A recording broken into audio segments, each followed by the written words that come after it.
Hi, this is Jeffrey Davis from Speak Clear Communications, and I'm blogging today on this wintry, snowy afternoon. I hope you are all inside and staying warm. Today we're going to talk about the French accent, and I'm going to give you some sound changes that French speakers of English can use in order to reduce or modify your accent. Let's start with pitch patterns in French.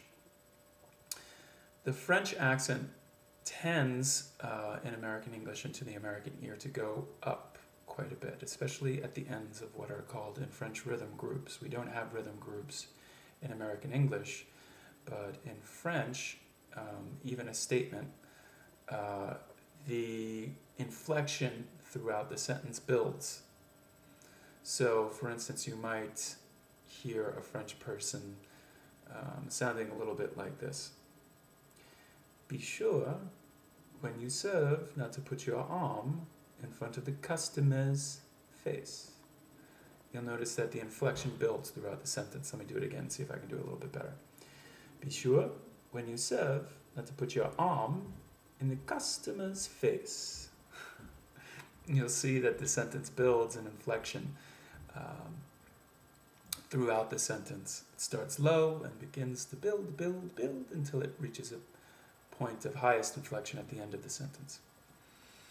In American English, the beginning of sentences generally, there's no hard and fast rules, but the beginning of sentences don't start with an upward inflection, and we don't build throughout the sentence to a higher point of inflection.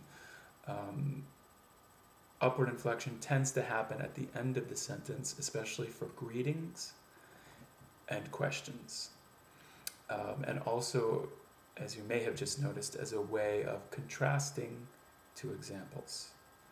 Contrasting two components of a sentence. However, inflection in American English, the bottom line, tends to happen at the end of the sentence. How are you? Good to see you. What is that you're holding?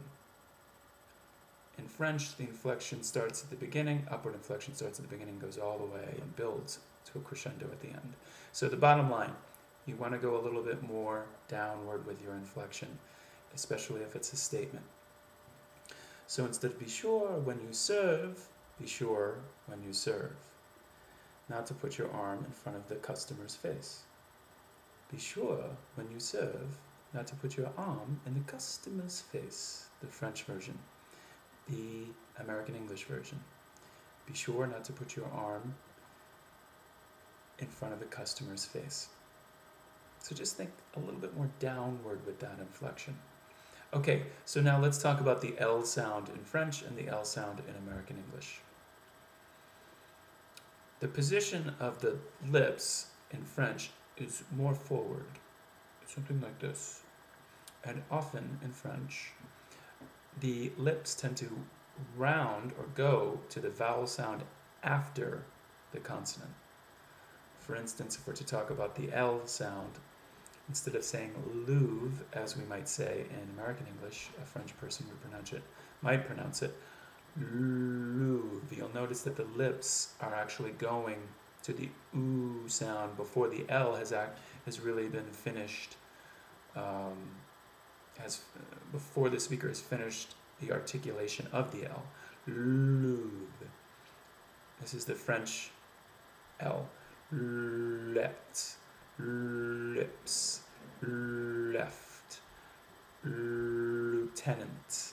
Now, if you want to correct that French sounding L, you simply need to just relax the lips away and let the tongue do the work. Louvre, let, lips, left, lieutenant.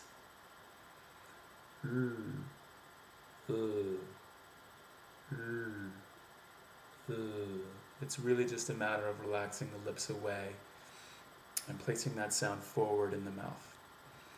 Okay, so that's it for today, and I hope you are staying warm, as I mentioned earlier, inside and making it through this snowy day. And check out the link right to the right of this video and click on the Speak Clear page and read about some private coaching and accent modification classes, and feel free to give me a buzz. I hope to talk to you soon. Take care.